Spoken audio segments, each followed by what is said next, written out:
ಸೌಂದರ್ಯ ಅಂದಾಗ, ಬ್ಯೂಟಿ ಅಂದಾಗ ನಾವು ಫಿಸಿಕಲ್ ಬ್ಯೂಟಿಗೆ ಹೋಗಬಾರ್ದು. It's aesthetic beauty. ಅಂದರೆ ಸತ್ಯಂ ಶಿವಂ ಸುಂದರಂ, ದಟ್ ಸೌಂದರ್ಯ ಶ್ರೀ ಸೊಬಗು. ಆ ಸೌಂದರ್ಯ ನಮಗೆ ಒಂದು ಆನಂದವನ್ನು ಕೊಡುತ್ತೆ, ಒಂದು ಅಲೌಕಿಕ ಆನಂದವನ್ನು ಕೊಡುವಂತಹ ಸೌಂದರ್ಯ. ಅಲೌಕಿಕ ಆನಂದ ಯಾವಾಗ ಬರುತ್ತೆ? It's A consequence of the knowledge. ನಮ್ಮ ಅಂಧಕಾರವನ್ನು ಓಡಿಸಿ ignorance become knowledge becomes wisdom becomes bliss. That bliss is real ಸೌಂದರ್ಯ. ಆ ಬ್ಲಿಸ್ಸಿನ ಒಂದು ರೂಪ ಏನಿದೆ, ಆಕೃತಿಯೇ ಅದು ಅಪರಿಮಿತವಾದ ಸೌಂದರ್ಯ. ಇದು ಯಾವ ರೀತಿ ಬರುತ್ತೆ ಅಂದರೆ, ಇಟ್ಸ್ ಲೈಕ್ ಎ ರೇಸ್. ಇದು ಒಂದು ಕಿರಣಗಳ ಹಾಗೆ ಬರುತ್ತೆ. ಆ ಬ್ಲಿಸ್ ಕೊಡುವಂತಹ, ಆನಂದ ಕೊಡುವಂತಹ ಸೌಂದರ್ಯ ಜ್ಞಾನದ ಕಿರಣಗಳು, ಅಜ್ಞಾನವನ್ನು ಹೋಗಲಾಡಿಸೋ ಕಿರಣಗಳು. ಈ ಕಿರಣಗಳು ದೇವಿಯ ಪಾದದ ಉಗುರುಗಳು. ಆ ಉಗುರು ಬಹಳ ಪಳಪಳ ಅಂತ ಹೊಳಿತಾ ಇದೆ. ಆ ಉಗುರಿಯಿಂದ ಬರ್ತಾ ಇದೆ ಕಿರಣಗಳೆಲ್ಲ. ಇದು ಅಗ್ನಿಯ ಕಿರಣಗಳು, ಸೂರ್ಯನ ಕಿರಣಗಳು, ಚಂದ್ರನ ಕಿರಣಗಳು, ಮಿಗಿಲಾದ ಒಂದು ಜ್ಞಾನ ಕಿರಣ, ಆ ಜ್ಞಾನ ಜ್ಯೋತಿ, ಆ ಪರಂಜ್ಯೋತಿಯ ಕಿರಣಗಳು ಕಾಲಿಂದ ಬರ್ತಾ ಇದೆ. ಎಂಥವ್ರಿಗೂ ಕೂಡ ಆ ಕಿರಣ ಒಂದು ಕ್ಷಣ ಅವ್ರ ಮೇಲೆ ಬಿದ್ದರೆ ಸಾಕು, ಅದು ಸೀದಾ ಹೃದಯವನ್ನು ತಲುಪತ್ತೆ. ಅಂಧಕಾರವನ್ನ, ಅಜ್ಞಾನದ ತಮೋಗುಣದ ಅಂಧಕಾರವನ್ನ ನಿರ್ಮೂಲನ ಮಾಡುತ್ತೆ. ಆ ಕಿರಣ ಜ್ಞಾನವನ್ನು ಕೊಡುತ್ತೆ, ಆನಂದವನ್ನು ಕೊಡುತ್ತೆ, ಸಚ್ಚಿದಾನಂದವನ್ನು ಕೊಡುತ್ತೆ. ಅಂಥ ಕಿರಣ ಬ್ರಹ್ಮಾದಿಗಳು, ದೇವತೆಗಳೆಲ್ಲ ಈ ಪಾದಕ್ಕೆ ಅವರು ನಮಸ್ಕಾರ ಮಾಡ್ತಾ ಇದ್ರೆ, ಅವರ ರತ್ನ ಖಚಿತವಾದ ಕಿರೀಟದ ಬೆಳಕು ಕಾಲ ಮೇಲೆ ಬಿದ್ದರೂ ಕೂಡ ಮಾಸ್ತಾ ಇದೆ. ಯಾಕೆಂದ್ರೆ ಆ ಪಾದದ ಪ್ರಭೆ ಆ ರೀತಿ ಇದೆ, ಆ ಉಗುರಿನ ಪ್ರಭೆ ಆ ರೀತಿ ಇದೆ. ಅದರಿಂದ ಬರ್ತಾ ಇರೋ ಕಿರಣ ಅಷ್ಟೊಂದು ತೀಕ್ಷ್ಣವಾಗಿದೆ, ಜ್ಞಾನ ಕೊಡುವಂತಹ ಕಿರಣ. ನಖ ದೀದಿತಿ ಸಂಚನ್ನ ನಮ್ಮ ಜನತಮೋಗುಣ, ಜನರ ತಮೋಗುಣವನ್ನು ನಿವಾರಣೆ ಮಾಡುವ ಕಿರಣ.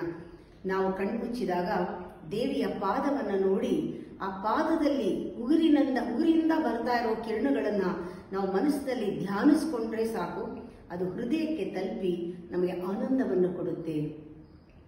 ಈ ಪಾದವನ್ನು ನೋಡ್ತಾ ಇದ್ರೆ ನಾವು ಹೇಳ್ತೀವಿ, ತಾವರೆ ಇಸ್ ಸಿಂಬಾಲಿಕ್ ರೆಪ್ರೆಸೆಂಟೇಷನ್ ಆಫ್ ಅಜ್ಞಾನ. ಅಂದ್ರೇನು? ಅದು ಅಂಟುಕೊಳ್ಳದೆ ಇದೆ. ಇದನ್ನೆಲ್ಲ ಕಡೆನೂ ದೇವ್ರನ್ನ ಕೂಡಿಸ್ತಾರೆ ತಾವರೆನಲ್ಲಿ ಪಿಕ್ಚರ್ ಬರಿಬೇಕಾದ್ರೆ. ಆ ತಾವರೆ ಹೋದರೆ ಲೋಟಸ್ ಅಂದ್ರೆ ಅದು ಎಲ್ಲವೂ ಅಂಟ್ಕೊಳ್ಳಲ್ಲ, ಅಂಟದೇ ಇರೋದು, ಅನ್ಅಟ್ಯಾಚ್ ಸ್ಟೇಟ್ ತೋರಿಸುತ್ತೆ. ಅಂಥ ಬ್ಯೂಟಿಫುಲ್ ಲೋಟಸ್ ತಂದು, ಆ ತಾವರೆ ತಂದು ಆ ಪಾದದ ಪಕ್ಕದಲ್ಲಿಟ್ಟರೂ ಕೂಡ ಅದು ಮುದುರ್ಕೊಂಡ್ಬಿಡುತ್ತೆ ನಾಚಿಕೆ ಪಟ್ಕೊಂಡು. ಯಾಕೆಂದ್ರೆ ಅದರ ಪ್ರಭೆ ಆ ರೀತಿ ಹರಡ್ತಾ ಇದೆ, ಸುತ್ತಾನೂ ಕೂಡ ಆ ಪ್ರಭೆ ಹರಡ್ತಾ ಇದೆ. ಆ ತಾವರೆ ಹೂವಂತ ಅದಕ್ಕಿಂತ ಮೀರುವ ಪಾದಗಳಿಂದ ಆ ಪ್ರಭೆ ಬರ್ತಾ ಇದೆ. ನಖದೀತಿ ಸಂಚನ್ನ ನಮಜ್ಜನತಮೋಗುಣ ಪದದ್ವಯ ಪ್ರಭಾಜಾಲ ಪರಾಕೃತ ಸರೋರುಹ. ಅಂಥ ಪಾದ, ಅಂಥ ಕೋಮಲವಾದ ಪಾದ, ತಾವರೆ ಹೂವಿಗೂ ಕೋಮಲವಾಗಿರುವಂಥ ಪಾದನ ನಾವು ಕಲ್ಪನೆ ಮಾಡಿಕೊಂಡ್ರೆ ನಮ್ಮ ಹೃದಯವೇ ಕೋಮಲವಾಗುತ್ತೆ. ಹೃದಯ ಒಂದು ಒಂಥರ ಮೈಲ್ಡರ್ ಕ್ವಾಲಿಟಿ, ಸತ್ವಗುಣ ತುಂಬುತ್ತೆ ಆ ಪಾದ ನೋಡಿದ್ರೆ. ಅದಕ್ಕೆ ಆ ಗೆಜ್ಜೆಗಳು, ಅಲಂಕರಿಸಿದ ಗೆಜ್ಜೆಗಳಿದೆ. ಆ ಗೆಜ್ಜೆಗಳು ಸಾಮಾನ್ಯ ಅಲ್ಲ, ಸುಮ್ಮನೆ ಇಲ್ಲ, ಅದು ಪೇಂಟಿಂಗ್ ಮಾಡಿಲ್ಲ. ಆ ಗೆಜ್ಜೆ ಶಬ್ದ ಆಗ್ತಾ ಇದೆ, ಯಾಕೆಂದ್ರೆ ಪಾದ ಮೂವ್ ಆಗ್ತಾ ಇದೆ. ಪಾದ ಅದರಲ್ಲಿ it is totally alive, throbbing, ಅದು ನಡೀತಾ ಇದೆ ಪಾದ. ಅದರಿಂದ ಗೆಜ್ಜೆ ಶಬ್ದ ಆಗ್ತಾ ಇದೆ. ಆ ಪಾದ ನಿಧಾನ ನಡ್ಕೊಂಡು ಹೋಗ್ತಾ ಇದೆ. ಶಿಂಜಾನ ಮಣಿಮಂಜೀರ ಮಂಡಿತ ಶ್ರೀಪದಾಂಬುಜ, ಶಿಂಜಾನ ಮಣಿಮಂಜೀರ. ಆ ಪಾದಕ್ಕೆ ಶೋಭಿಸ್ತಾ ಇದೆಯಲ್ಲ ಗೆಜ್ಜೆ, ಅದು ನಮ್ಮ ಉಸಿರಾಟಕ್ಕೆ ಗಮನ ಕೊಟ್ಬಿಟ್ರೆ ಉಸಿರಾಟಕ್ಕೆ ಆ ಗೆಜ್ಜೆಯ ಶಬ್ದ ಕೇಳಿಸುತ್ತೆ. ಸೋಹಂ ಸೋಹಂ ಸೋಹಂ ಅಂದಾಗ ಆ ಗೆಜ್ಜೆ ಶಬ್ದ ಕೇಳಿಸುತ್ತೆ. ಯಾಕೆ? ಆ ದೇವಿ ನಡ್ಕೊಂಡು ಹಂಸದ ಹೆಜ್ಜೆ ಹಾಕ್ಕೊಂಡು ಮರಾಲಿ ಮಂದಗಮನ ಅಂತೀವಿ.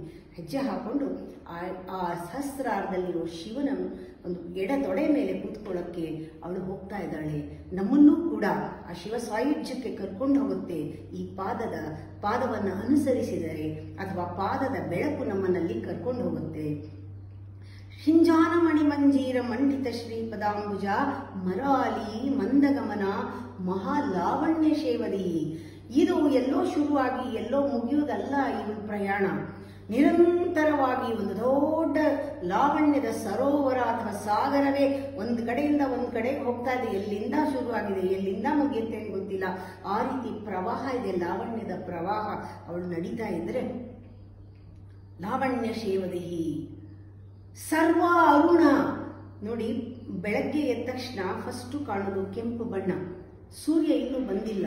ಸೂರ್ಯನ ರಥದ ಸಾರಥಿಯ ಬಣ್ಣ ಅರುಣ ಬಣ್ಣ. ಫಸ್ಟು ರಥ ಕಾಣುತ್ತೆ, ಆಮೇಲೆ ಸೂರ್ಯ ಕಾಣ್ತಾನೆ. ಹಾಗೆ ನಮಗೆ ಫಸ್ಟು ನಮ್ಗೆ ಕಾಣಬೇಕಾಗಿರೋದು ಆ ಕೆಂಪು ಬಣ್ಣ. ಅವಳು ರಥದ ಹಾಗಿದ್ದಾಳೆ. ಆಮೇಲೆ ರಥದಲ್ಲಿ ಅಲಂಕರಿಸಿ ಕೂತ್ಕೊಂಡಂತಹ ಆ ಬ್ಯೂಟಿಫುಲ್ ವಿಗ್ರಹ ಇದೆ. ಅದು ನೋಡಕ್ ಮುಂಚೆ ಕೆಂಪು ಬಣ್ಣ, ಸರ್ವಾರುಣ ಎಲ್ಲ ಅವಳ ಬಣ್ಣ, ಅವಳ ಕಾಲು, ಅವಳು ಗೆಜ್ಜೆ ಎಲ್ಲವೂ, ಆ ಹೂವಿನ ಥರ ಪಾದ ಎಲ್ಲವೂ ಕೂಡ ಅವಳು ಹುಟ್ಟಿರೋ ಬಟ್ಟೆ ಎಲ್ಲವೂ ಸರ್ವ ಅರುಣ, ಎಲ್ಲವೂ ಕೆಂಪಾಗಿ ಕಾಣ್ತಾ ಇದೆ. ಯಾಕೆಂದ್ರೆ ನಾವು ನಮ್ಮ ದೃಷ್ಟಿ ಕೆಳಗಿಂದ ಪ್ರಾರಂಭದಿಂದ ನೋಡ್ತಾ ಇದ್ದೀವಿ. ಇನ್ನೇನು ಬರ್ತಾಳೆ ಅನ್ನೋ ಹಾಗೆ ಅವಳನ್ನ ಕೆಳಗಿಂದ ನಿಧಾನವಾಗಿ ನೋಡಿಕೊಂಡು ಮೇಲ್ವರೆಗೂ ಹೋಗ್ತಾ ಇದೀವಲ್ಲ, ನಮ್ಮ ದೃಷ್ಟಿಗೆ ಬರೀ ಕೆಂಪು ಬಣ್ಣ ಕಾಣುತ್ತೆ. ಇದು ಆಂತರ್ಯದಲ್ಲಿ ಮೆಡಿಟೇಟ್ ಮಾಡುವಾಗ ಈ ಪ್ರಾರಂಭದಲ್ಲಿ ಕಾಣೋದೇ ಒಂದು ಕೆಂಪು ಬಣ್ಣ. ಕತ್ತಲು ಕಳೆದ ಮೇಲೆ, ಈ ಶಕ್ತಿಕೂಟದ ಕತ್ತಲು ಕಳೆದ ಮೇಲೆ ಆ ರಜೋಗುಣದ ಆ ಕೆಂಪು ಬಣ್ಣವು ಕಾಣಿಸುತ್ತೆ ನಮಗೆ. ಸರ್ವಾಗುಣ ನವದ್ಯಾಂಗಿ ಅಂದ್ರೆ ಎಲ್ಲೂ ಒಂದು ಚೂರು ಕೂಡ ಯಾವುದೂ ದೋಷ ಇಲ್ಲ. ಅಂತಹ ಆ ಒಂದು ಸೌಂದರ್ಯ, ಆ ಒಂದೊಂದು ಅವಯವಗಳು ಪರ್ಫೆಕ್ಟ್ ಆಗಿದೆ. ಒಂದೊಂದು ಅವಯವಗಳು ತನ್ನ ಕೆಲಸವನ್ನು ತಾನು ಮಾಡ್ತಾ ಇದೆ. ಅಂದ್ರೆ ಇಡೀ ಪ್ರಪಂಚದ ಕೆಲಸನ ಮಾಡ್ತಾ ಇದೆ ಅದು. ಆ ರೀತಿ ನೋಡಬೇಕು ಆ ತಾಯಿನ ನೋಡ್ಬೇಕಾದ್ರೆ. ನವದ್ಯಾಂಗಿ ಸರ್ವಾಭರಣ ಭೂಷಿತ, ಮೂಲಾಧಾರ, ಸ್ವಾದಿಷ್ಠಾನ, ಮಣಿಪುರ, ಅನಾಹತ, ವಿಶುದ್ಧಿ, ಸಹಸ್ರಾರದ ಕಿರೀಟದವರೆಗೂ ಪ್ರತಿಯೊಂದು ಕೂಡ ಅವಳು ಡಾಬ್ ಇರಬಹುದು, ಅವಳು ಮಾಲೆ ಇರಬಹುದು, ಅವಳ ಅಡ್ಡಿಗೆ ಇರಬಹುದು, ಅವಳು ಬೈತ್ಲೆ ಬಟ್ಟಿರ್ಬೋದು, ಕುಂಕುಮ ಇರಬಹುದು, ಅಲ್ಲಿ ಹಾಕೊಂಡಿರೋ ಕಿರೀಟ ಎಲ್ಲವೂ ಕೂಡ ಆಭರಣಗಳು, ಚಕ್ರಗಳು ಒಳಗಡೆ ಅದ್ಭುತವಾಗಿ ಅವಳ ವರ್ಣನೆ ನೋಡ್ತಾ ಇದ್ದ. ಕೆಳಗಿಂದ ಮೇಲೆ ನೋಡ್ತಾ ಇದ್ರೆ ಎಲ್ಲವೂ ಸರ್ವ ಆಭರಣಗಳನ್ನ ಹಾಕೊಂಡು ಅಲಂಕಾರ ಮಾಡ್ಕೊಂಡಿದ್ದಾಳೆ ತಾಯಿ ಅಂತ ಭಕ್ತಿ ಭಾವ ಬರುತ್ತೆ. ಈ ರೀತಿ ನೋಡಿದಾಗ ರತ್ನ ಖಚಿತವಾದ ಆಭರಣಗಳವೆಲ್ಲಾನು ಸರ್ವಾಭರಣ ಭೂಷಿತ. ಶಿವ ಕಾಮೇಶ್ವರಾಂಕಸ್ತ ಶಿವ ಸ್ವಾಧೀನವಲ್ಲಭ. ಶಿವನನ್ನ ಸ್ವಾಧೀನಪಡಿಸ್ಕೊಂಡವಳು. ಶಿವ ಸಂಪೂರ್ಣವಾಗಿ ಅವಳಿಲ್ಲದೆ ಇದ್ರೆ ಚಲಿಸೋದು ಕೂಡ ಇಲ್ಲ. ಅವಳನ್ನ ಸಂಪೂರ್ಣವಾಗಿ ಮನ ಒಲಿಸ್ಕೊಂಡಿರೋಳು. ಅವನ ಎಡತೊಡೆ ಮೇಲೆ ಕೂತ್ಕೊಳ್ಳೋಕೆ ಹೋಗ್ತಾ ಇದ್ದಾಳೆ. ಸ್ವಾಧೀನವಲ್ಲಭ. ಅರುಣಾರುಣ ಕೌಸುಂಭ ವಸ್ತ್ರ ಭಾಸ್ವತ್ ಕಟೀತಟಿ. ಅರುಣಾರುಣ ಕೌಸುಂಭ, ಅವಳ ಸೀರೆ ಏನಿದೆ, ಆ ಕೆಂಪು ಬಣ್ಣದ ಸೀರೆ, ಆ ನೆರಿಗೆಗಳು ಎಲ್ಲ ಅವಳ ಸೊಂಟಕ್ಕೆ ಕರೆಕ್ಟಾಗಿ ಅದಕ್ಕೆ ಹೊಂದಿಕೊಂಡಿದೆಯೇನೋ ಅನ್ನೋ ಹಂಗಿದೆ. ಅದರ ಮೇಲೆ ಒಂದು ಪಟ್ಟಿ ಬೇರೆ ಕಟ್ಕೊಂಡಿದ್ದಾಳೆ. ಅರುಣಾರುಣ ಕೌಸುಂಭ ವಸ್ತ್ರ ಭಾಸ್ವತ್ ಕಟೀತಟಿ ರತ್ನ ಕಿಂಕಿಣಿಕಾರಮ್ಯ ರಶನಾಧಾಮ ಭೂಷಿತ. ಅಲ್ಲಿ ಕಿಡಿಕಿಡಿ ನಾದ ಬರುವಂತಹ ಒಂದು ಡಾಬ್ ಹಾಕೊಂಡಿದ್ದಾಳೆ. ಇಲ್ಲಿ ಕಾಲಿನ ಗೆಜ್ಜೆ ನಡೆಯುವಾಗ ಈ ಡಾಬು ಎರಡು ಕೂಡ ಲಯಬದ್ಧವಾಗಿ ತಾಳಬದ್ಧವಾಗಿ ಸೋಹಂ ಸೋಹಂ ಅಂತ ಶಬ್ದ ಮಾಡ್ತಿದೆ. ಅವಳು ಹಂಸದ ಹಾಗೆ ನಡ್ಕೊಂಡು ಒಂದೊಂದು ಹೆಜ್ಜೆ ಇಟ್ಕೊಂಡು ಹೋಗ್ತಾ ಇದ್ದಾಳೆ. ಕಿಂಕಿಡಿ, ಇದರ ಕಿಂಕಿಡಿ ಮತ್ತೆ ಕಾಲಿನ ಕಿಂಕಿಡಿ ಎರಡೂ ಸೇರಿ ಏನೋ ಒಂದು ನಾದ ಬರ್ತಾ ಇದೆ. ಇದು ಅದ್ಭುತವಾದ ಅನಾಹತ ನಾದ. ಒಳಗಡೆ ಆ ಸೋಹಂ ಧ್ಯಾನ ಮಾಡ್ತಾ ಇದ್ರೆ ಭಕ್ತನಿಗೆ, ಸಾಧಕನಿಗೆ ಅದು ಕೇಳಿಸುತ್ತೆ. ಹೆಜ್ಜೆ ಕಟ್ಕೊಂಡು ದೇವಿ ಬರ್ತಾ ಇದ್ದಾಳೆ. ನಾವು ಹೇಳಲ್ವಾ, ಹೆಜ್ಜೆ ಮೇಲೊಂದು ಹೆಜ್ಜೆ ಕೂಡ ಸಜ್ಜನ ಸಾಧು ಪೂಜೆಯ ವೇಳೆಗೆ, ಕರೆಕ್ಟಾಗಿ ಧ್ಯಾನದ ವೇಳೆಗೆ ನಮ್ಮ ಒಳಗಡೆ ಹೋಗ್ತಾ ಹೋಗ್ತಾ ಆ ಶಬ್ದ ಕೇಳಿಸುತ್ತೆ. ಕಿಂಕಿಡಿ ನಾದ ಕೇಳಿಸುತ್ತೆ. ರತ್ನ ಒಂದು ಖಚಿತವಾದ ಒಂದು ಡಾಮ. ರತ್ನ ಕಿಂಕಿಣಿಕಾರಮ್ಯ ರಶನಾಧಾಮ ಭೂಷಿತ. ಕಾಮೇಶ ಜ್ಞಾತ ಸೌಭಾಗ್ಯ. ಅವಳ ತೊಡೆ ಏನಿದೆ ಅದು ಕಾಮೇಶ್ವರನಿಗೆ ಅದರ ರಹಸ್ಯ ಗೊತ್ತು. ಹೇಗೆ 3 ಕೂಟಗಳನ್ನು ಹಿಡಿದಿರುವಂತಹ ಪೀಠ ಅನ್ನೋದು ಅವನಿಗೆ ಗೊತ್ತು. ಕಾಮೇಶ ಜ್ಞಾತ ಸೌಭಾಗ್ಯ ಇದು. ಮಾರ್ಧವೋರ್ಧ್ವಯಾನ್ವಿತ ಮಾಣಿಕ್ಯ ಮಕುಟಾಕಾರ. ಇದಂತೂ ಬಹಳ ಚೆನ್ನಾಗಿದೆ. ಶ್ರೀ ಭಾಗವತದಲ್ಲಿ, ದೇವಿ ಭಾಗವತದಲ್ಲಿ ಬರುತ್ತೆ. ಆ ರಾಕ್ಷಸರೆಲ್ಲರೂ ಕೂಡ ಆ ಸೈನ್ಯ ಬಂದಾಗ ಆ ದೇವಿಯ ದೊಡ್ಡ ಅಗಾಧವಾದ ರೂಪವನ್ನು ನೋಡೋದಕ್ಕೆ ಅವರಿಗೆ ಯೋಗ್ಯತೆ ಇಲ್ಲ. ಅದರಿಂದ ಅವರಿಗೆ ಏನು ಕಾಣಿಸ್ತು, ದೇವಿಯ ಮಂಡಿ ಇದು 2 ಚಿಪ್ಪುನು, ಒಂದು ದೇವಿಯ ತಲೆ ಏನೋ ಅದರಲ್ಲಿ ಕಿರೀಟ ಹಾಕೊಂಡಿದ್ದಾಳೇನೋ ಅನ್ನೋ ಹಾಗೆ ಭ್ರಮೆ ಬಂದ್ಬಿಡ್ತು ಅವ್ರಿಗೆ. ಇದೇ ಕಿರೀಟ ಆದರೆ ಇನ್ನು ಅವಳ ಒಂದು ಮೇಲಿನ ಇರುವಂತಹ ಸಹಸ್ರಾರದ ಕಿರೀಟ ಇನ್ನೆಷ್ಟು ಮೇಲೆ ಉತ್ತುಂಗದಲ್ಲಿ ಇರಬಹುದು ಆ ಒಂದು ಆಕೃತಿಯಲ್ಲಿ, ಅಂಥ ದೊಡ್ಡ ವಿಶ್ವರೂಪದಲ್ಲಿ. ಅದನ್ನು ನೋಡಿದಾಗ ಅದು ಮ್ಯಾಗ್ನಾನಿಮಿಟಿ ಕಲ್ಪಿಸ್ಕೋಬೇಕು. ಅದಕ್ಕೆ ಹೇಳಿರ್ತಾರೆ, ಮಾಣಿಕ್ಯ ಮಕುಟಾಕಾರ ಜಾನುದ್ವಯ ವಿರಾಜಿತ ಇಂದ್ರಗೋಪ ಪರಿಕ್ಷಿಪ್ತ ಸ್ಮರತೂಡ ಭಜಂಗಿಕ. ಅಂದ್ರೆ ಇಲ್ಲಿಂದ ಇಂದ್ರಗೋಪದಂತೆ ಅವಳ ಒಂದು ಮೀನಖಂಡಗಳಿದೆ. ಕಾಲನ್ನ ಒಂದು ಆಸನ ಮಾಡ್ಬೇಕು, ಕಾಲ ಮೇಲೆ ಎತ್ತಿದಾಗ ಈ 5 ಬೆರಳುಗಳು, ಪಾದ ಹೀಗೆ ಹೋಗುತ್ತೆ, ಕಾಲು ಹೀಗಿರುತ್ತೆ. ಈ ಕಾಲು ಬತ್ತಳಿಕೆ, ಮನ್ಮಥನ ಬತ್ತಳಿಕೆಯಿಂದ ಇಂದ್ರಗೋಪ ಥರ ಇಲ್ಲಿ 5 ಬೆರಳುಗಳು ಕಾಲಿಂದು ಬತ್ತಳಿಕೆಯಲ್ಲಿರೋ ಬಾಣದ ತರ ಕಾಣ್ತಾ ಇದೆ. ಇಂದ್ರಗೋಪ ಪರಿಕ್ಷಿಪ್ತ ಸ್ಮರತೂಣಾ ಭಜಂಗಿಕ ಗೂಢ ಗುಲ್ಫ. ಆ ಕಾಲನ್ನ ನೋಡ್ತಾ ಇದ್ರೆ ಅವಳ ಭಾರ ಎಷ್ಟಿರ್ಬೋದು ಇಮ್ಯಾಜಿನ್. ಆ ಭಾರ ಏನಿದೆ ಅದನ್ನು ತಡೆಯುವಷ್ಟು ಅವಳ ಆ ಮಧ್ಯದ ಕಾಲಿನಲ್ಲಿರುವ ಆ ಗುಲ್ಫ, ಆ ಒಂದು ಮಾಂಸಖಂಡಗಳು ಕಾಣ್ತಾ ಇದೆ, ಕೆಂಪು ಕಾಣ್ತಾ ಇದೆ. ಗೂಢ ಗುಲ್ಫ ಕೂರ್ಮ ಪೃಷ್ಠ. ಅವಳ ಕಾಲು ಆಮೆಯ ಮೇಲಿರುತ್ತಲ್ಲ, ಬೆನ್ನಿನ ಮೇಲಿರುತ್ತಲ್ಲ ಚಿಪ್ಪು, ಆ ಬೆನ್ನಿನ ಆ ಥರ ಅವಳ ಆ ಕಾಲಿದೆ. ಕೂರ್ಮ ಪೃಷ್ಠ ಜೇಷ್ಟು ಪ್ರಪದಾನ್ವಿತ. ಶ್ರೀಚಕ್ರವನ್ನ ಯಾವಾಗಲೂ ಕೂರ್ಮ ಪೃಷ್ಠ ಹೇಳ್ತೀವಿ, ಕೂರ್ಮ ಮೇಲೆ ಕೂಡಿಸ್ತೀವಿ. ಅವಳ ಪೀಠ ಜ್ಞಾಪಿಸ್ಕೋಬೇಕು, ಬರೀ ಕಾಲಲ್ಲ. ಆ ಭಾರ, ಆ ಪೀಠ ಹೇಗಿದೆ ಅಂದ್ರೆ ಅವಳು ಕೂತಿರೋದು ಆ ಕಾಲು ಭಾರ ತೆಗೆದುಕೊಳ್ಳೋಂಗೆ. ಇಡೀ ಕಾಲ, ಇಡೀ ಪ್ರಪಂಚ 3 ಕೂಟವನ್ನು, ಲೋಕಗಳನ್ನು ತೆಗೆದುಕೊಂಡಿದೆ ಭಾರ. ಅದಕ್ಕೆ ಆ ರೀತಿ ಇದೆ. ಕೂರ್ಮ ಪೃಷ್ಠ ಜೇಷ್ಟು ಪ್ರಪದಾನ್ವಿತ ನಖದೀದಿ ಸಂಚನ್ನ. ಕೈ ಹೇಗಿದೆ, ಕೈ ಕಡೆ ಬಂದಾಗ ಅವಳ ಕೈ ಕೋಮಲವಾಗಿದೆ. ಕನಕಾಂಗದ ಕೇಯೂರ ಕಮನೀಯ ಭುಜಾನ್ವಿತ. ಕಮನೀಯವಾದ ಭುಜ, ಅದಕ್ಕೆ ಹಾಕಿರೋ ಬಾವುಲಿ, ಒಂದು ಆ ತೋಳು ಎಲ್ಲ. ಇಲ್ಲಿ ಕೈ ಕಾಣಿಸ್ತಾ ಇಲ್ಲ, ಬರೀ ತೋಳು ಮಾತ್ರ ಕೊಟ್ಟಿದೆ. ಕನಕಾಂಗದ ಕೇಯೂರ ಕಮನೀಯ ಭುಜಾನ್ವಿತ. ತಕ್ಷಣ ಈ ಕತ್ತಗೆ ಬರುತ್ತೆ, ರತ್ನ ಗ್ರೈವೇಯ ಚಿಂತಾಕ ಲೋಲಮುಕ್ತ ಫಲಾನ್ವಿತ. ಇಲ್ಲಿ 3 ಗೆರೆಗಳು ಸೂಚಿಸ್ತಾ ಇದೆ. ಅಧಮರು, ಮಧ್ಯಮರು, ಉತ್ತಮರು. ಯಾರು ದೇವಿಯನ್ನು ಪೂಜೆ ಮಾಡ್ತಾರೆ, ಅಧಮರಿಗೆ ತಲೆ ಅಂದ್ರೆ ಬುದ್ಧಿ ಯಾವಾಗಲೂ ಡೋಲಾಯಮಾನವಾಗಿರೋದ್ರಿಂದ ಅವರಿಗೆ ಯಾವುದು ಕಾನ್ಸಂಟ್ರೇಟ್ ಮಾಡೋಕ್ಕಾಗಲ್ಲ. ಅವರು ಒಳಗೋಗೋಕ್ಕೂ ಆಗಲ್ಲ. ಹೊರಗಡೆ ದೇವಿ ವಿಗ್ರಹ ಇದ್ರೆ ಅದನ್ನೂ ಕಾನ್ಸಂಟ್ರೇಟ್ ಮಾಡೋಕ್ಕಾಗಲ್ಲ, ಎಲ್ಲೋ ಇರುತ್ತೆ ಗಮನ ಅಧಮರಿಗೆ. ಮಧ್ಯಮರಿಗೆ ಒಳಗೆ ಆಂತರ್ಯದ ಮಾನಸಿಕ ಪೂಜೆ ಆಗಲಿ, ಒಂದು ಅಂತರ್ಯಾಗ ಮಾಡೋಕ್ಕೆ ಸಾಧ್ಯ ಆಗುವುದಿಲ್ಲ. ಅವರು ಏನಿದ್ರೂ ವಿಗ್ರಹ ಪೂಜೆಯಲ್ಲಿ ಖುಷಿ ಪಡ್ತಾರೆ ಮಧ್ಯಸ್ಥರು. ಆ ಉತ್ತಮರೇನ್ ಮಾಡ್ತಾರೆ, ಅವರು ಮುಕ್ತ ಫಲಾನ್ವಿತ.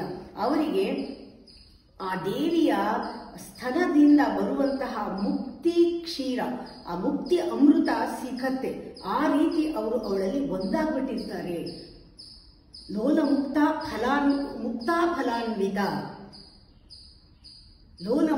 ಫಲಾನ್ವಿತ.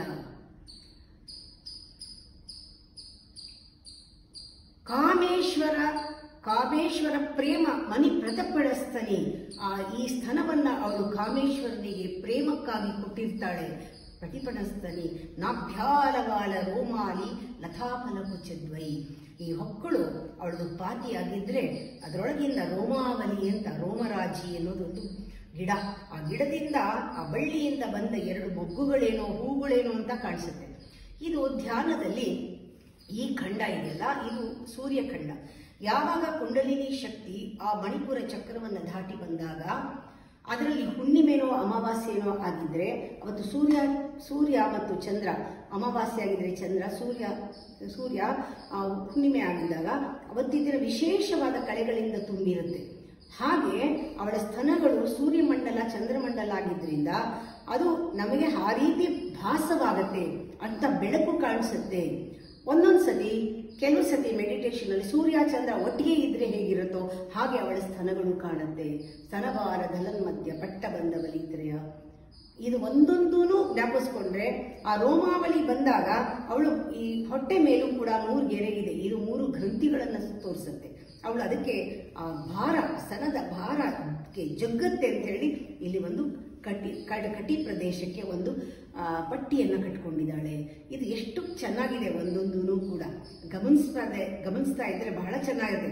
ನಾಭ್ಯಾಲವಾಲ ರೋಮಾಲಿ ಲತಾಫಲ ಕುಚದ್ವಯಿ ಲಕ್ಷ ರೋಮ ಲತಾಧಾರ ತಾಸಮುನ್ನೆಯ ಮಧ್ಯಮ ಸ್ತನಭಾರ ದಲನ್ಮಧ್ಯ ಪಟ್ಟ ಬಂದವಲಿತ್ರಯ. ಆಮೇಲೆ ಅರುಣ ಕೌಸುಂಬ ಹೋಗ್ತೀವಿ. ಹಾಗೆ ಅವಳ ವಿದ್ಯೆ ಅನ್ನೋದು ಈ ಮೇಲಕ್ಕೆ ಹೋಗ್ತಾ ಹೋಗ್ತಾ ಈ ಜಾಗ ದಾಟಿದ ತಕ್ಷಣ ಉತ್ತಮರಿಗೆ ಈ ಜಾಗ ದಾಟಿದ ತಕ್ಷಣ ಇದೊಂದು ವಾಗ್ಭವಕೂಟ. ವಾಗ್ಭವಕೂಟದಲ್ಲಿ ಈ ಪ್ಲೇಸ್ನಲ್ಲಿ ಶಿವನ ಜೊತೆ ಅವಳು ಸೇರೋದು. ಯಾಕೆಂದ್ರೆ ಇದು ಶಿವತತ್ವ, ಈ ವಿಶುದ್ಧಿ ಚಕ್ರ ಶಿವತತ್ವ. ಈ ಶಿವ ಜೊತೆ ಸೇರ್ತಾಳಲ್ಲ, ಅದರಿಂದ ಈ ಜಾಗ ಬಹಳ ಮುಖ್ಯ. ಇಲ್ಲೇ ಅವಳಿಗೆ ಮಾಂಗಲ್ಯ ಕಟ್ಟಿರೋದವನು. ಅದರಿಂದ ನಾವು ಶುದ್ಧ ವಿದ್ಯಾಂಕುರಾತ್ಕಾರ ದ್ವಿಜ ಪಂಕ್ತಿ ದ್ವಯೋಜ್ಜಲ. ಶುದ್ಧ ವಿದ್ಯೆ ಶಿವನ ವಿದ್ಯೆ. ಶುದ್ಧ ವಿದ್ಯೆ 16 ಷೋಡಶಿ ಕಲಾ ವಿದ್ಯೆ ಅದು. ಆ ಷೋಡಶಿ ವಿದ್ಯೆಯಲ್ಲಿ 16 ಹಲ್ಲುಗಳು ಮತ್ತೆ ಆ ವಿದ್ಯೆ ಚಿಗುರಿದಾಗ ಅಂತಾರೆ. ಆ ಒಂದು ಶುದ್ಧ ವಿದ್ಯೆ ಚಿಗುರಿದಾಗ 32 ಆಯಿತು ಅಂತ 32 ಹಲ್ಲುಗಳು ಅದನ್ನ ಸಂಕೇತ. ಅದರಲ್ಲಿ ಅಜ್ಞಾನವನ್ನ ಒಳಗಡೆ ಹಾಕಿ ಚೂರ್ಣ ಮಾಡಿ ನಮ್ಮ ಜ್ಞಾನಕ್ಕೆ ಕರ್ಕೊಂಡು ಹೋಗುವಂತಹ ಅವಳ ಹಲ್ಲುಗಳು ಬಹಳ ಚೆನ್ನಾಗಿದೆ. ಶುದ್ಧ ವಿದ್ಯಾ ಅಂಕುರಾಕಾರ ದ್ವಿಜ ಪಂಕ್ತಿ ದ್ವಯೋಜ್ವಲ. ಜೊತೆಗೆ ಕರ್ಪೂರ ವೀಟಿಕಾಮೋದ ಸಮಾಕರ್ಷ ದಿಗಂತರ. ಹೇಗೆ ಅಜ್ಞಾನವನ್ನ ಅಗಿದು ಜಗಿದು ನಾಶ ಮಾಡ್ತಾಳೋ ಹಾಗೆ ಆ ಒಂದು ಕರ್ಪೂರ ಭರಿತವಾದ ಒಂದು ಸುಮಧುರವಾದ ವಾಸನೆ ಇರುವಂತಹ ಆ ಒಂದು ವಿಳೆದೆಲೆಯನ್ನು ಹಾಕೊಂಡು ಅವಳು ತಾಂಬೂಲವನ್ನು ಹಾಕೊಂಡು ಜಗಿತಾ ಇದ್ರೆ ಅದರ ಸುವಾಸನೆ 10 ದಿಕ್ಕಿಗೂ ಪಸರಿಸ್ತಾ ಇದೆ. ಕರ್ಪೂರ ವೀಟಿಕಾಮೋದ ಸಮಾಕರ್ಷ ದಿಗಂತರ ನಿಜ ಸಲ್ಲಾಪ ಮಾಧುರ್ಯ ವಿನಿರ್ಭತ್ಸಿತ ಕಚ್ಚಪಿ. ಈ ತರ ಆ ವಾಸನೆ ಬರ್ತಾ ಇದ್ದಾಗ ಮಧುರವಾದ ಒಂದು ಧ್ವನಿ ಕೂಡ ಅದರ ಜೊತೆ ಬರುತ್ತೆ. ಅವಳು ಅರ್ಧ ಬಾಯಿ ತೆಗೆದಿದ್ದಾಳೆ. ಯಾಕೆ ಅಂದ್ರೆ ಯೂಶಲಿ ಈ ತರ ಮಾಡುವಾಗ ಅವಳು ಕೂಡ ನಮ್ಮ ಮೆಡಿಟೇಷನ್ನೇ ಅವಳು ಮೆಡಿಟೇಷನ್. ಧ್ಯಾನದಲ್ಲಿ ಅವಳು ಕೂಡ ಒಳಗಡೆ ನಾದ ಕೇಳ್ತಾ ಇದ್ದಾಳೆ, ಸರಸ್ವತಿಯ ನಾದ, ವೀಣಾ ನಾದ. ಅದರಲ್ಲಿ ಅವಳು ಪರಶಿವನ್ನ ಹೊಗಳ್ತಾ ಇದ್ದಾಳೆ. ಆಗ ಇವಳಿಗೆ ಬಹಳ ಖುಷಿಯಾಗಿ ಏನೋ ಪಿಸುಗುಡ್ತಾಳೆ, ನಗ್ನಗ್ತಾ ಖುಷಿಯಾಗಿ. ಆ ಪಿಸುಗುಟ್ಟಾಗ ಆ ಸರಸ್ವತಿಯ ವೀಣೆಯಲ್ಲಿ ಆ ಸ್ವರವಿಲ್ಲ, ಅಂಥ ಅಮೋಘವಾದ ಸ್ವರ ಬಂದಾಗ ಸರಸ್ವತಿ ವೀಣೆಯ ಮುಚ್ಚಿಟ್ಬಿಟ್ಟು ಅದನ್ನು ಆಲಿಸಕ್ಕೆ ಹೋಗ್ತಾಳೆ. ವಿನಿರ್ಬಂಧಿತ ಕಚ್ಚಪಿ ಮಂದಸ್ಮಿತ. ಆ ನಗ್ತಾಳಲ್ಲ ಆ ಟೈಮ್ನಲ್ಲಿ ಮಾತಾಡ್ಕೊಂಡು ಜಗ್ಕೊಂಡು ಖುಷಿ ಪಟ್ಕೊಂಡು ಮಂದಸ್ಮಿತ ಪ್ರಭಾಪೂರ ಮಚ್ಚತ್ ಕಾಮೇಶ ಮಾನಸ. ಅದರಲ್ಲಿ ಶಿವ ಮುಳುಗೋಗಿದ್ದಾನೆ. ಆ ಲಾಸ್ಯದ ಲಹರಿಗೆ, ಆ ಸೌಂದರ್ಯದ ಲಹರಿಗೆ ಶಿವ ಮುಳುಗೋಗಿದ್ದಾನೆ. ಮಂದಸ್ಮಿತ ಪ್ರಭಾಪೂರ, ಮಂದಸ್ಮಿತ ಆ ಮಹಾಪೂರ, ಅದರಲ್ಲಿ ಮುಳುಗೋಗ್ಬಿಟ್ಟಿದ್ದಾನೆ ಶಿವ. ಕಾಮೇಶ ಬದ್ಧ ಮಾಂಗಲ್ಯ ಸೂತ್ರ ಶೋಭಿತ ಕಂದರ. ಆ ಶಿವ ಮುಳುಗೋಗಿದ್ದಾನೆ ಅಂದಾಗ್ಲೇನೆ ಇದು ವಿಶುದ್ಧಿ ಚಕ್ರ. ಅಲ್ಲಿ ಕಾಮೇಶ ಬದ್ಧ ಮಾಂಗಲ್ಯ ಸೂತ್ರ ಶೋಭಿತ ಕಂದರ, ಅದು ಅವಳ ಪಾತಿವ್ರತ್ಯವನ್ನು ತೋರಿಸೋ ಕರಿಮಣಿ ಸರ ಮತ್ತು ಆ ಮಾಂಗಲ್ಯ ಇದೆ, ಸೂತ್ರ ಶೋಭಿತ ಕಂದರ. ಆಮೇಲೆ ಕನಕಾಂಗದ ಕೇಯೂರ ಬರುತ್ತೆ. ಚಂಪಕ, ಅಶೋಕ, ಪುನ್ನಾಗ, ಈ ಮರಗಳೆಲ್ಲವೂ, ಈ ಹೂಗಳೆಲ್ಲ ಬಿಡೋದು ದೇವಲೋಕದಲ್ಲಿ. ಈ ದೇವಲೋಕಕ್ಕೆ ಆ ದೇವಿಯ ಕೂದಲಿಂದ ವಾಸನೆ ಬಂತೇನೋ, ಗಮ್ಮಂತ ಸುವಾಸನೆ ಬಂತೇನೋ, ಸೌಗಂಧ ಅದರಿಂದ ಬಂದಿದೆಯೇನೋ, ಅಥವಾ ಅವಳ ಕೂದಲಲ್ಲಿ ಅಂತಹ ಸುಮಧುರವಾದ ಒಂದು ವಾಸನೆ, ಸುಗಂಧ ಬರ್ತಾ ಇದೆ, ಆ ಮಧುರವಾದ ಗಂಧ. ಚಂಪಕ, ಅಶೋಕ, ಪುನ್ನಾಗ, ಸೌಗಂಧಿ, ಕಲಸತ್ಕಚ. ಉದ್ದ ಕೂದಲು ಬಿಟ್ಟಿದ್ರೆ ಅದರ ಮೇಲೆ ಕಿರೀಟ, ಕುರುವಿಂದ ಮಣಿಗಳಿಂದ ರತ್ನಖಚಿತವಾದ ಕಿರೀಟ, ಕುರುವಿಂದ ಮಣಿಶ್ರೇಣಿ ಕನತ್ ಕೋಟೀರ ಮಂಡಿತ. ಆ ಹಣೆ ಅಷ್ಟಮಿ ಚಂದ್ರ ವಿಭ್ರಾಜ ಧಲಿಕಸ್ಥಲ ಶೋಭಿತ. ಮುಖಚಂದ್ರ ಕಲಂಕಾಭ ಮೃಗನಾಭಿ ವಿಶೇಷಕ. ಅಲ್ಲೊಂದು ಕಸ್ತೂರಿ ತಿಲಕ, ಮೃಗನಾಭಿ ವಿಶೇಷಕ. ವದನಸ್ವರ ಮಾಂಗಲ್ಯ ಗೃಹ ತೋರಣ ಚಿಲ್ಲಿಕ. ಮನ್ಮಥನ ಮನೆಯ ಬಾಗಿಲಿನ ತೋರಣ ಇದ್ದಂಗೆ ಅವಳ ಹುಬ್ಬಿದೆ. ವಕ್ತ್ರಲಕ್ಷ್ಮೀ ಪರಿವಾಹ ಚಲನ್ಮೀ ನಾಭಲೋಚನ. ಅವಳ ಕಣ್ಣು ವಿಶಾಲವಾದ ಕಣ್ಣು, ಅದು ತಿಳಿ ನೀರಿನಲ್ಲಿ ತೇಲ್ತಾ ಇರೋ ಮೀನ್ ತರ ಅಲ್ಲಿಂದ ಇಲ್ಲಿಂದ ಆಡ್ತಾ ಇದೆ. ನವಚಂಪಕ ಪುಷ್ಪಾವನಾಸಾದಂಡ ವಿರಾಜಿತ. ಈಗಲೇ ಹುಟ್ಟಿರುವಂತಹ ಎಳೆ ಸಂಪಿಗೆ ಹೂವಿನ ಮೂಗು. ತಾರಾಕಾಂತಿ ತಿರಸ್ಕಾರಿ ನಾಸಾ ಗರುಡಬಾಸುರ. ಅವಳು ಹಾಕ್ಕೊಂಡಿರೋ ಮೂಗ್ಬಟ್ಟು ತಾರಕಾಂತಿಗೂ ಮೀರಿದಂತಹ ಮೂಗ್ಬಟ್ಟು. ಅವಳು ಫಳ ಫಳ ಫಳ ಅಂತ ಹೊಳಿತಾ ಇದೆ. ಕದಂಬ ಮಂಜರೀಕೃತ ಕರ್ಣಪೂರ ಮನೋಹರ. ಅದ್ರ ಜೊತೆಗೆ ಹೂವಿನ ಸುಗಂಧದ ಜೊತೆಗೆ ಅವಳು ಮುಡಿದಿರೋ ಕದಂಬ ಹೂಗಳು ಆ ಸುವಾಸನೆಯನ್ನ ಚೆಲ್ತಾ ಇದೆ ಕಿವಿ ಹಿಂದೆ. ಕದಂಬ ಮಂಜರೀಕೃತ ಕರ್ಣಪೂರ ಮನೋಹರ ತಾಟಂಕ ಯುಗಲೀಭೂತ ತಪನೋಡುಪ ಮಂಡಲ. ಸೂರ್ಯ ಮತ್ತು ಚಂದ್ರನಂತೆ ಅವಳ ಒಂದು ಕೈ ಕಿವಿಲಿ ಹಾಕೊಂಡ್ರು ಓಲೆ ಪಳ ಪಳ ಪಳ ಅಂತ ಹೊಳಿತಾ ಇದೆ. ಪದ್ಮರಾಗ ಶಿಲಾದರ್ಶ ಪರಿಭಾವಿಕ ಕೋಲವು. ಪದ್ಮರಾಗಕ್ಕಿಂತ ಕನ್ನಡಿಗಿಂತ ಹೊಳಿತಾ ಇರುವ ಕೆನ್ನೆ, ಅದರಲ್ಲಿ ಇದೆಲ್ಲೆರಡು ಪ್ರತಿಫಲಿಸ್ತಾ ಇದೆ. ನೋಡಿದ್ರೆ ಎಷ್ಟು ಮನ್ಮಥನ ರಥವೇನೋ ಅಂತ ಕಾಣಿಸ್ತಾ ಇದೆ. ಪದ್ಮರಾಗ ಶಿಲಾದರ್ಶ ಪರಿಭಾವಿಕ ಪೋಲವು ನವ ವಿದ್ರಮ ಬಿಂಬ ಶ್ರೇಣ್ಯಕಾರಿ ರಥರಂಜದ. ಅವಳ ತುಟಿಯನ್ನ ಈಗಲೇ ಬಳ್ಳಿನಲ್ಲಿ ಚಿಗುರ್ತಾ ಇರೋ, ಅದನ್ನು ಹವಳದ ಬಳ್ಳಿಯಲ್ಲಿ ವಿದ್ರುಮ ಅಂದ್ರೆ ಹವಳದ ಬಳ್ಳಿಯಲ್ಲಿ ಚಿಗುರ್ತಾ ಇದ್ದಾಗ ಅಲ್ಲೊಂದು ಹವಳದ ಹೂ ಬಿಟ್ರೆ ಹೇಗಿರುತ್ತೋ ಅದಕ್ಕೆ ಅವಳ ತುಟಿನ ಕಂಪೇರ್ ಮಾಡಬಹುದೇ ಹೊರತು ತೊಂಡೆ ಹಣ್ಣಿಗಲ್ಲ. ವಿದ್ರುಮ ಮುಖಚಂದ್ರ ಕಲಕ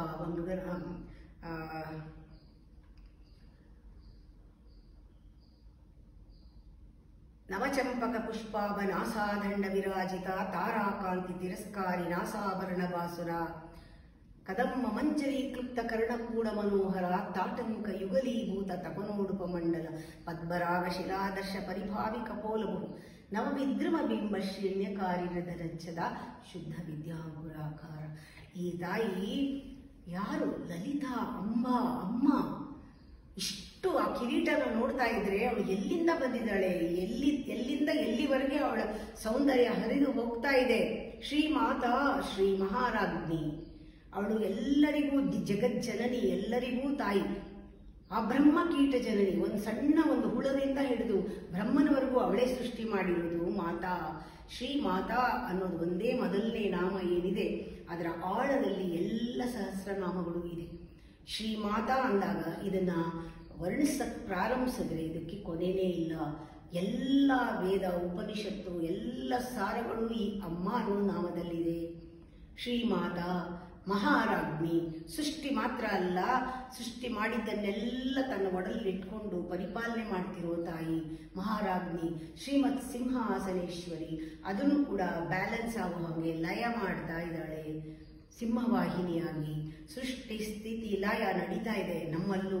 ಪ್ರತಿಯೊಂದರಲ್ಲೂ ಸೃಷ್ಟಿನಲ್ಲಿ ಪ್ರತಿಯೊಂದು ವಸ್ತುವಿನಲ್ಲೂ ಸೃಷ್ಟಿ ಸ್ಥಿತಿ ಲಯಗಳು ನಡೀತಾ ಇದೆ.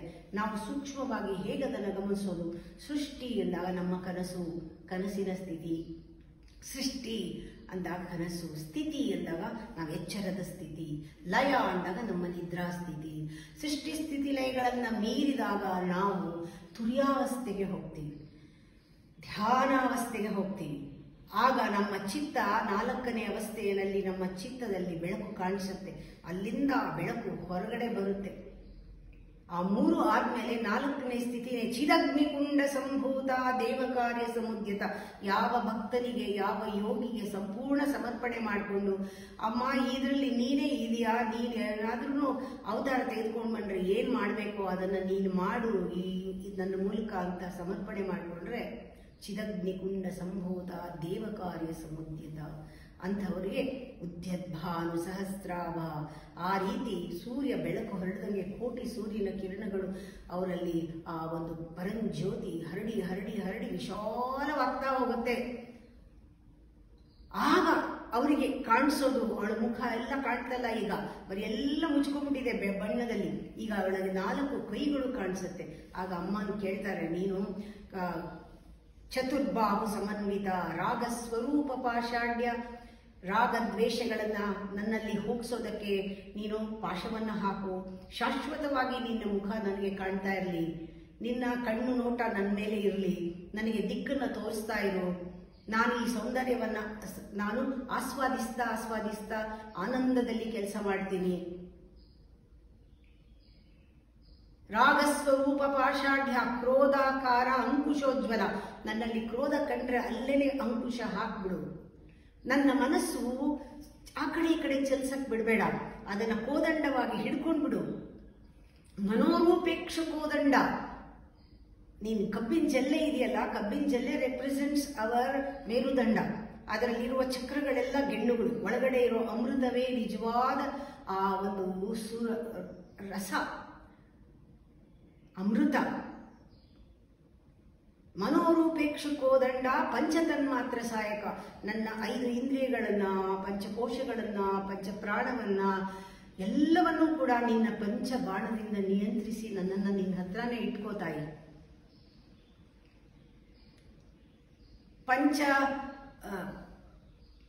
ಪಂಚಬಾಣ ಅದು ನನಗೆ ಬೇಕು. 4 ಕೈಯಿಂದ ನೀ ನನ್ನನ್ನು ಕಾಪಾಡು. ಕ್ರೋಧಾಕಾರ ಕುಶೋಜ್ವಲ ಮನೋರೂಪೇಕ್ಷ ಕೋದಂಡ ಪಂಚತನ್ಮಾತ್ರ ಸಹಾಯಕ ನಿಜ ಅರುಣ ಪ್ರಭಾಪೂರ ಮಜ್ಜದ್ ಬ್ರಹ್ಮಾಂಡ ಮಂಡಲ. ನಿಜವಾದ ಅರುಣನ ಪ್ರಭೆ ಇಡೀ ಬ್ರಹ್ಮಾಂಡದಲ್ಲಿ ಇರೋದೆಲ್ಲ ಈ ಪಿಂಡಾಂಡದಲ್ಲೂ ಇದೆ ಅನ್ನೋದು ನಾವು ಮರಿಬಾರದು. ನಿಜ ಅರುಣ ಪ್ರಭಾಪೂರ ಮಜ್ಜದ್ ಬ್ರಹ್ಮಾಂಡ ಮಂಡಲ ಕುರುವಿಂದ ಮಣಿಶ್ರೇಣಿ ಕನತ್ಕೋಟೀರ ಮಂಡಿತ. ಮತ್ತೆ ಕಿರೀಟದಿಂದ ಕೆಳಗಡೆ ನಾವು ಕಣ್ಣನ್ನು ಹಾಯಿಸ್ಕೊಂಡು ಬರ್ತೀವಿ. ಹೀಗಿಂದ ಹೀಗೆ ನೋಡಿದಾಗ ಇದು ಸೃಷ್ಟಿಕ್ರಮ, ಇಲ್ಲಿಂದ ಇಲ್ಲಿಗೆ ನೋಡಿದಾಗ ಲಯಕ್ರಮ. ಈ ಪಾದದಿಂದ ಹೋಗ್ತಾ ಹೋಗ್ತಾ ಲಯವಾಗಿಬಿಡ್ತೀವಿ. ಅಲ್ಲಿಂದ ಆ ಒಂದು ಪರಂಜ್ಯೋತಿ, ಆ ಒಂದು ಪರಮಸ್ಥಿತಿಗೆ ತಲುಪ್ತೀವಿ.